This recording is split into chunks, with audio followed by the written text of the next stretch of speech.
जय तुलसी माता।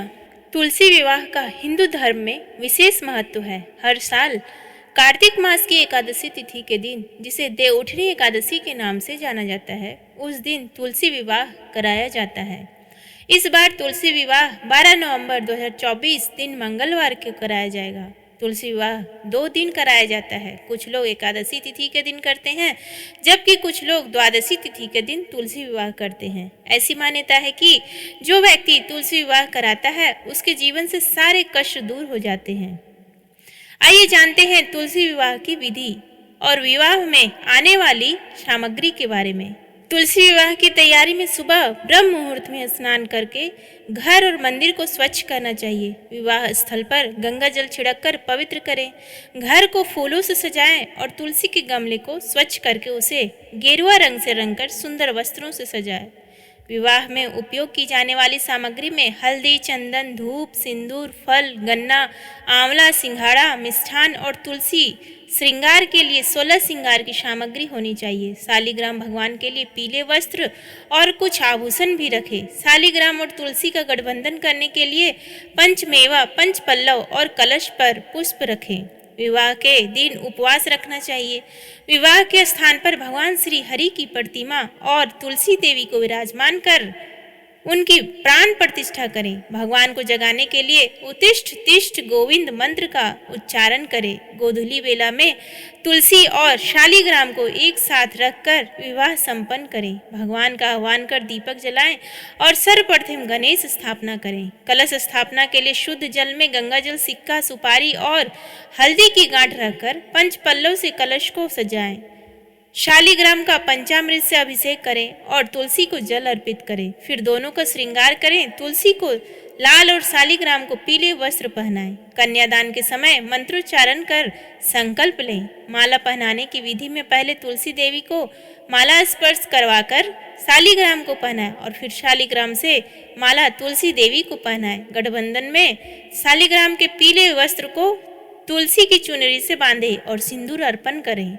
यदि संभव हो तो तुलसी और शालिग्राम के फेरे भी करवाएं। विवाह के अंत में उनकी आरती करें, भोग अर्पित करें जिसमें तुलसी पत्र होना चाहिए। अंत में सभी लोग मिलकर कीर्तन करें। विवाह संपन्न करने के बाद कन्या विदाई की प्रार्थना करें और दक्षिणा का दान करें। इस प्रकार संपूर्ण शास्त्रोक्त विधि के अनुसार तुलसी विवाह संपन्न करें और भगवान श्री कृष्ण की शुद्ध भक्ति प्राप्त करें। प्रेम से बोलिए श्री हरि विष्णु की जय, माता लक्ष्मी की जय। उम्मीद है आपको आज का ये वीडियो पसंद आया। प्लीज़ वीडियो को लाइक करें, शेयर करें और कमेंट बॉक्स में जय माँ तुलसी, जय विष्णु भगवान लिखना ना भूलें। धन्यवाद। शिव महापुराण के अनुसार पौराणिक समय में दैत्यों का राजा दंभ हुआ करता था। वह बहुत बड़ा विष्णु भक्त था। कई सालों तक उसके यहाँ संतान नहीं होने के कारण उसने शुक्राचार्य को अपना गुरु बनाकर उनसे श्री कृष्ण मंत्र प्राप्त किया। यह मंत्र प्राप्त करके उसने पुष्कर सरोवर में घोर तपस्या की। भगवान विष्णु उसकी तपस्या से प्रसन्न हुए और उसे संतान प्राप्ति का वरदान दे दिया। भगवान विष्णु के वरदान से राजा दंभ के यहाँ एक पुत्र ने जन्म लिया। इस पुत्र का नाम शंखचूड़ रखा गया। बड़ा होकर शंखचूड़ ने ब्रह्मा जी को प्रसन्न करने के लिए पुष्कर में घोर तपस्या की। उसकी तपस्या से प्रसन्न होकर ब्रह्मा जी ने उसे वरदान मांगने को कहा। तब शंखचूड़ ने वरदान मांगा कि वह हमेशा अजर अमर रहे, वह कोई भी देवता उसे नहीं मार पाए। ब्रह्मा जी ने उसे यह वरदान दे दिया और कहा कि वह बद्री वन जाकर धर्मध्वज की पुत्री तुलसी जो तपस्या कर रही है उससे विवाह कर ले। शंखचूड़ ने वैसा ही किया और तुलसी के साथ विवाह के बाद सुखपूर्वक रहने लगा। उसने अपने बल से देवताओं, असुरों, दानवों, राक्षसों, गंधर्वों, नागों, किन्नरों, मनुष्यों तथा त्रिलोकी के सभी प्राणियों पर विजय प्राप्त कर ली। वह भगवान श्री कृष्ण का परम भक्त था। शंखचूड़ के अत्याचारों से सभी देवता परेशान होकर ब्रह्मा जी के पास गए और ब्रह्मा जी उन्हें भगवान विष्णु के पास ले गए। भगवान विष्णु ने कहा कि शंखचूड़ की मृत्यु भगवान शिव के त्रिशूल से ही होगी, अतः आप उनके पास जाएं।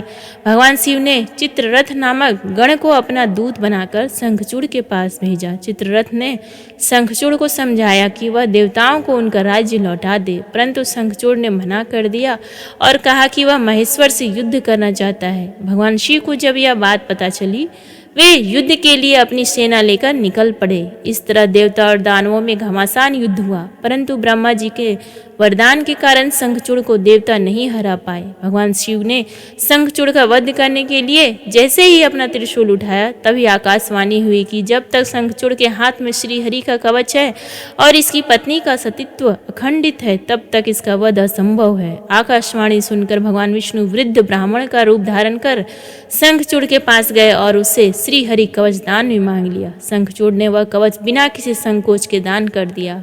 इसके बाद भगवान विष्णु शंखचूड़ का रूप बनाकर तुलसी के पास गए। शंखचूड़ रूपी भगवान विष्णु ने तुलसी के महल के द्वार पर जाकर अपनी विजय होने की सूचना दी। यह सुनकर तुलसी बहुत प्रसन्न हुई और पति रूप में आए भगवान का पूजन किया व रमण किया। ऐसा करते ही तुलसी का सतीत्व खंडित हो गया और भगवान शिव ने युद्ध में अपने त्रिशूल से शंखचूड़ का वध कर दिया।